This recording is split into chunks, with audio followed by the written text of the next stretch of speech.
Estamos começando mais um Bate-Papo XP.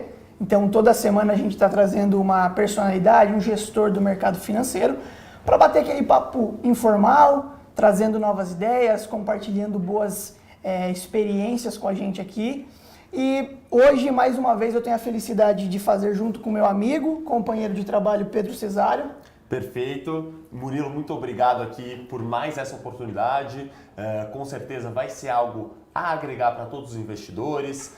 Certamente o grande intuito aqui é a gente ter maior proximidade com vocês, sanar obviamente as questões que vocês têm para, claro, cumprir o papel que o nosso CEO sempre nos trouxe, né? Expandir e conseguir fazer aí um bom trabalho educacional. Esse é o maior objetivo, o maior foco em si da empresa. A gente começou assim, né, Murilo? Com certeza. E hoje nós temos o privilégio e a felicidade também de estar com o André Kitahara, que é sócio e gestor da MZK Investimentos. Olá, tudo bem? Joia? Obrigado pelo convite. É uma satisfação estar aqui com vocês. Nossa também. A gente sabe que é totalmente recíproco aqui, né, Murilo? Com certeza. Tem uma pessoa, obviamente, desse calibre no mercado, com certeza, como eu falei, vai conseguir ser algo muito positivo para todos vocês que estão nos assistindo. Que legal. Pessoal, vai mandando nos comentários as perguntas que vocês querem, né? Que a gente fale. Pergunte para o André. Um bate-papo super informal. Vai mandando ali, a gente vai selecionar algumas. De fato, não dá para pegar todas as perguntas, mas a gente seleciona aqui e a gente tem essa oportunidade de passar para ele, tá bom? Então, André, só para a gente já começar, você poderia, por gentileza, compartilhar com a gente sua história? Então, desde o momento que você começou na faculdade, no curso, claro, até o momento que você decidiu fundar a MZK. Legal. Eu me interessei pelo mercado financeiro, na verdade, no meu primeiro emprego. Legal. Eu fiz faculdade de administração de empresas na GV, aqui em São Paulo, e o meu primeiro emprego foi no Banco BBM, um banco carioca, na verdade, foi vendido. E nesse meu primeiro estágio foi onde eu me descobri, realmente adorei mesa de operação, adorei mercado financeiro, e foi ali que eu fiquei convencido de que aquilo era o que eu queria fazer para o resto da vida. Muito bom. Eu tive o privilégio e a oportunidade de trabalhar com gente muito boa, gente que está em outros fundos hoje, como o Rogério Xavier, o Daniel Schneider, o Carlos Vols, Emerson Codonho, e realmente foram pessoas que me inspiraram muito e foi uma escola muito boa para mim. A partir do momento que eu sabia o que eu queria fazer, que era seguir no mercado financeiro, seguir trabalhando em bancos naquela época, foi mais fácil direcionar os meus estudos. Assim que eu acabei a faculdade de administração na GV, eu fui fazer um mestrado em economia na GV. Muito bom. Acabei em 2004 e desde então sigo trabalhando. Passei por diversas assessorias no Brasil e em Nova York também. Eu passei 3 anos em Nova York operando América Latina, principalmente, México, Brasil, Chile, e sempre operando mercados de renda fixa, câmbio principalmente e títulos públicos, swaps, cross-currency swaps, que são swaps que envolvem duas moedas. Tá. Então a minha experiência profissional foi essa. Eu estou nesse mercado, já faço isso há 20 anos, eu comecei em 99. Meu primeiro estágio no BBM foi em 99, começo de 99. Muito bom. Muito legal, André. E aí até para o pessoal conhecer um pouco melhor e conseguir, claro, entender como é um dia a dia de um gestor. Que a gente sabe que muitos aí tentam imaginar, mas às vezes acham uma coisa aí de outro mundo. Queria que você trouxesse sua visão, claro, diante de tanto tempo no mercado, em relação a esse aspecto. Então, o dia a dia... Uma das graças de trabalhar no mercado financeiro e fazendo gestão é que você não tem muita rotina. A maior obrigação que você tem é se manter informado sobre cenário, sobre política, sobre economia e, no fim das contas, a análise que você faz em cima das informações que você tem é uma coisa feita de forma, eu diria, vou falar um inglês aqui, tailor-made. Cada um faz a sua. Entendi. As informações hoje em dia são praticamente commodities. Você entra na internet, você entra na Bloomberg, você entra em VTV, assiste YouTube, você tem basicamente informação homogênea para todo mundo. O que não é homogêneo hoje em dia é como é que você analisa essa informação. Legal. Então a diferença de trader para trader, de casa para casa, digo casa de gestão, Perfeito. de banco para banco, é como é que você pega aquele monte de informação e processa. Qual tipo de informação você dá mais ênfase e o estilo de análise que você dá para essa informação. Bem legal. Então, assim, resumindo a tua pergunta, eu diria que a vida do trader, a vida do gestor, ela não tem uma rotina muito dada. É você pegar esse monte de informação que você recebe de várias fontes diferentes e fazer uma análise com aquilo. Perfeito. E a gente sabe que, claro, o número e o volume de informações, como você disse, deve ser algo aí estratosférico. Sim. Queria que você até me contasse um pouco de como vocês fazem esse filtro, como em si a MZK é subdividida, se tem aí pessoas que obviamente vão tocar um quesito em específico, ou como que vocês fazem nesse sentido? Então, a gente tem uma certa divisão de tarefas no sentido da especialidade de cada trader. Eu tenho um background de ser mais macro, de pensar as economias. A gente tem outros 3 traders lá que cada um tem um background diferente e uma experiência um pouco diferente. A gente tem o Danilo, que é um cara muito focado em renda fixa.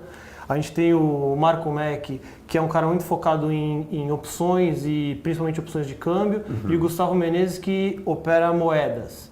Então, cada um tem a sua especialidade, mas a gente transita em outros mercados. Tá? Obviamente, cada trader foca mais naquilo que se sente mais confortável e no que tem mais experiência. Mas isso não é mandatório. Tá. E a formação da empresa, posso contar um pouco da Com história da certeza, empresa? até aí seria a outra pergunta que a gente ia fazer. Legal. A história da MZK, ela se forma em volta dos traders que tocavam a tesouraria do Banco HSBC. O Marco Mack era o nosso chefe, era o nosso líder da tesouraria do HSBC Brasil, e a gente trabalha junto no meu caso, 1 década, no caso do Gustavo Menezes, 15 anos. Então a gente trabalha junto há muito tempo fazendo a mesma coisa, fazendo a gestão, naquela época, fazendo a gestão do dinheiro do HSBC, trabalhando na tesouraria. Para quem não sabe, você fazer uma gestão de tesouraria basicamente é você fazer a gestão do dinheiro dos acionistas do banco. Então a gente passou 1 década lá fazendo esse tipo de trabalho, gerindo o dinheiro dos acionistas do HSBC. E com a compra do Bradesco, o Bradesco comprando o HSBC Brasil, a gente pensou em sair do banco e montar a gestora. Passamos 1 ano e meio no Bradesco, foi uma experiência excelente. Trabalhar na tesouraria do Bradesco foi um bom aprendizado, uma tesouraria enorme, operamos volumes realmente gigantescos, mas a semente da gestora já estava plantada. Saímos de lá em 2017, final de 2017, começo de 2018 e começamos a montar a MZK. De lá para cá a gente tem grosso modo uns 20 meses de histórico, de cota, e estamos alcançando aí 520 milhões de patrimônio. E no fim das contas, assim, o dia a dia e o que a gente vende na MZK é basicamente o mesmo tipo de política, o mesmo tipo de trabalho que a gente adotava no HSBC e no Bradesco e que deu certo por tanto tempo. A gente olha a economia top-down, a gente olha as economias, olha ativos que a gente acha que vão performar melhor de acordo com os cenários econômicos que nós projetamos, e é assim que a gente faz para o Brasil e para o mundo. Perfeito.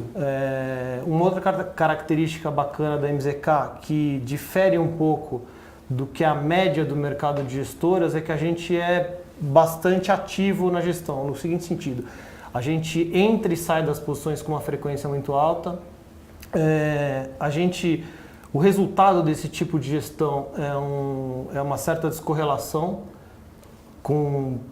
comparado com fundos que têm posições mais estáticas, cenários de longo prazo, posições concentradas.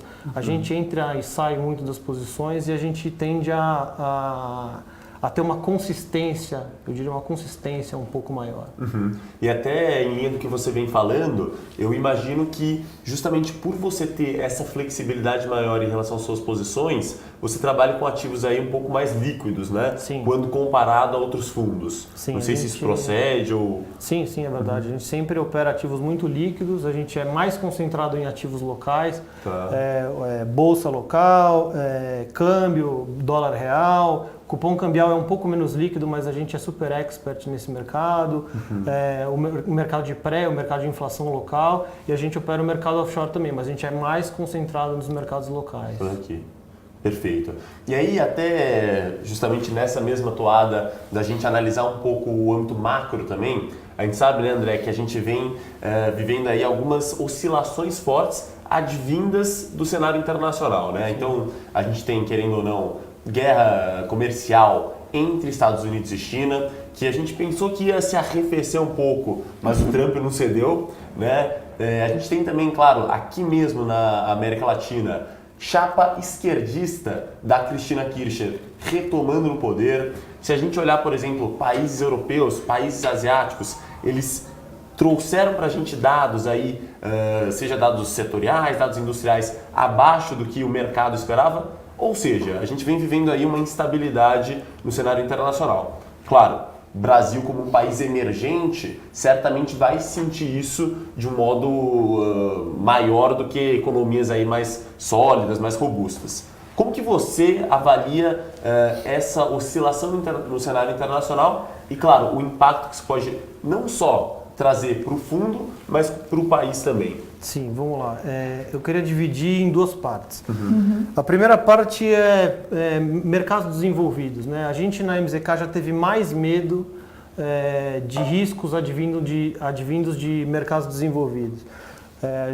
Se a gente fosse conversar uns 3 meses atrás, 4 meses atrás, o principal risco na nossa cabeça era ter alguma desaceleração brusca da economia internacional. Digo, Estados Unidos, Europa, Ásia. Esse medo ele se arrefeceu por conta de arrefecimento da guerra comercial e alguns dados ainda muito incipientes de Ásia e própria Europa mostrando que a economia parou de cair. Ainda você não vê nenhuma retomada agressiva da economia, mas você vê que ela estabilizou a deterioração. Isso deixa a gente menos pessimista, eu diria, ou menos cauteloso com o cenário externo. Aí falando de América Latina, sim, a gente tem visto muito protesto, revoluções aí em Chile, Colômbia, a Argentina teve essa zebra da eleição. A minha leitura e a leitura da MZK é de que esse processo de ebulição política a gente teve no Brasil, só que ele se deu em 2013. Quando o povo foi para a rua para depor uma presidente e mudar um pouco o status quo político do país. A nossa visão é que a gente está um pouco adiantado nesse processo em relação ao resto da América Latina. Perfeito. Então, obviamente, a gente olha sempre com muito cuidado o que está acontecendo nesses países, mas num primeiro momento a nossa leitura é essa. A gente está um pouco adiantado e com o país... com o Brasil começando a dar sinais de que pode voltar a crescer num nível sustentável, algo perto de 2,5%, que seja para o ano que vem, os riscos de você ter ebulição política, eles caem muito. Perfeito. Então essa é a nossa leitura. Tá. Hoje nós temos, né, no Brasil uma queda de juros, então para a renda fixa, por hora, o clima não é tão assim interessante, pensando em boa rentabilidade.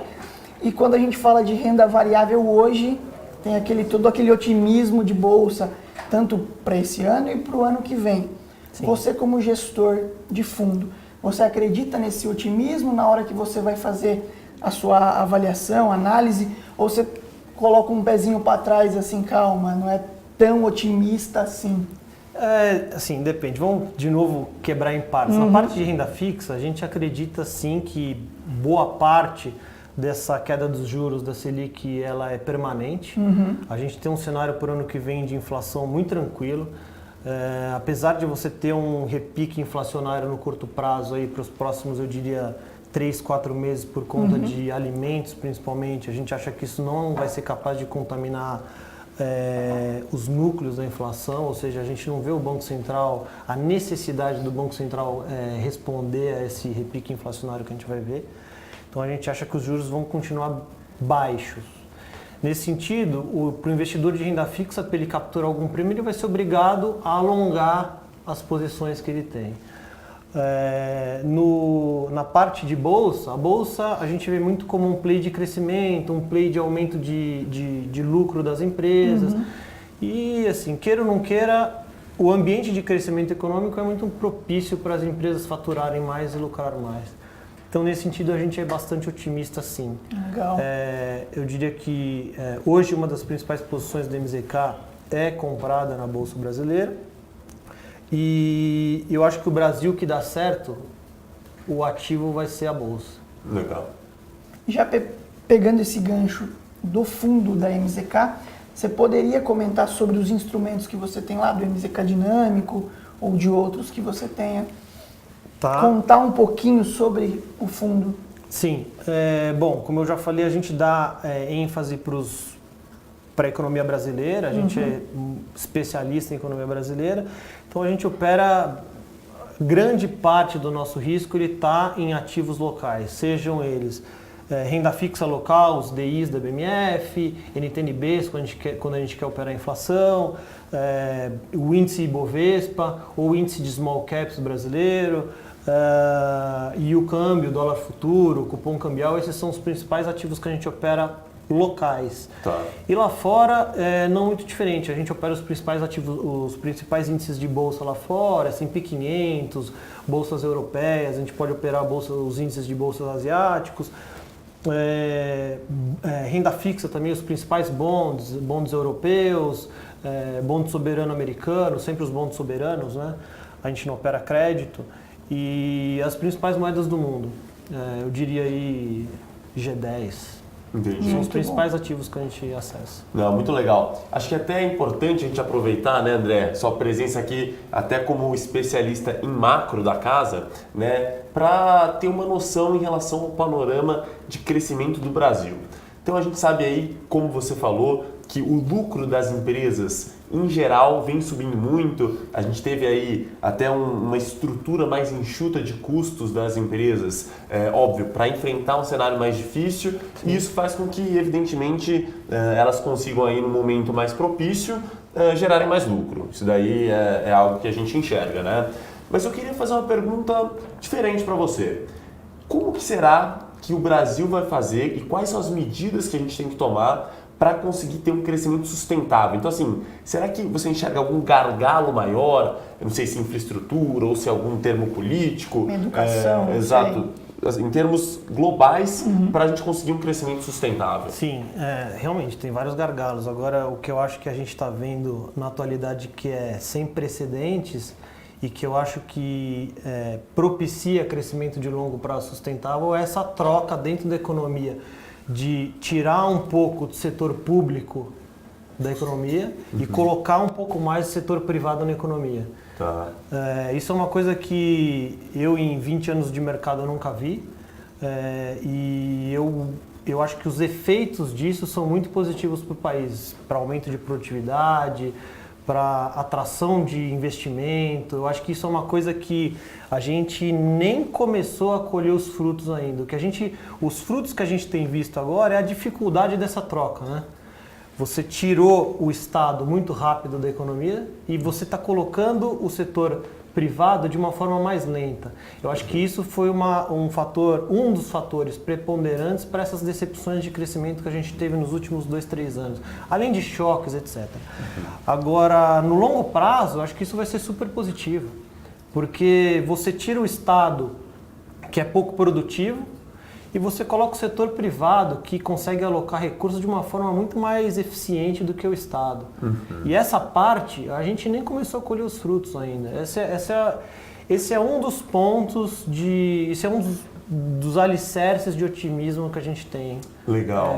Para crescimento econômico. E claro que tem um lag, né? Até justamente todas as políticas monetárias começarem a refletir na economia real, né? Sim. Então, com certeza, para o longo prazo, como você falou, é algo que a gente espera, né? Sim. E até mudando um pouco aqui de assunto de macroeconomia, indo um pouquinho mais para o lado pessoal.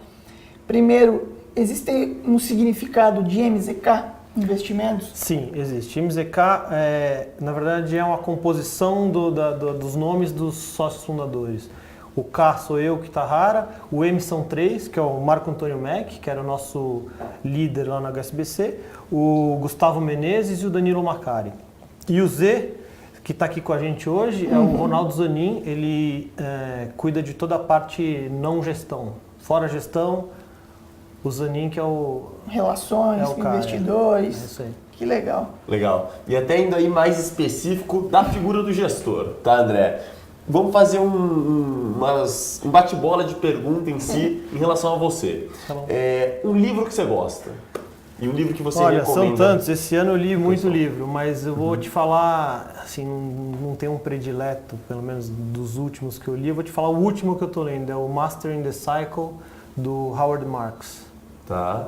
Que é um cara que tem um fundo lá fora, Oak Tree grande, é um livro bem interessante. Entendi. Legal. E uma frase ou uma palavra que você gostaria de passar para o pessoal? Uma palavra, perseverança. Perseverança. Não desistir, correr atrás do sonho, é isso que a gente tem feito muito no MZK ultimamente. Que legal. Perfeito. Se a gente for olhar no detalhe, uma pessoa, uma figura em si que você admira muito e que você, obviamente, tem como referência aí?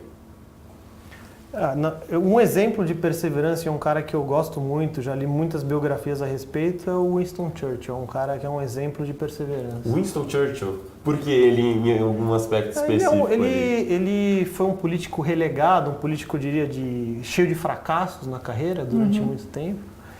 E ele se levantou, né, na guerra, ele foi o único cara que realmente via ameaça alemã na Europa, e ele foi o cara que levantou e falou, isso é um perigo, precisamos combater, e foi um líder exemplar.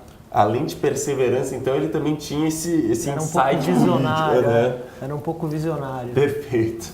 E aí, para completar esse momento perguntas aí, um sonho grande que você tem, seja do mundo corporativo, seja do mundo pessoal. E se quiser falar os dois também, não tem problema. Eu tenho um sonho que ele se confunde, que ele é um pouco pessoal e um pouco corporativo, que no fim das contas é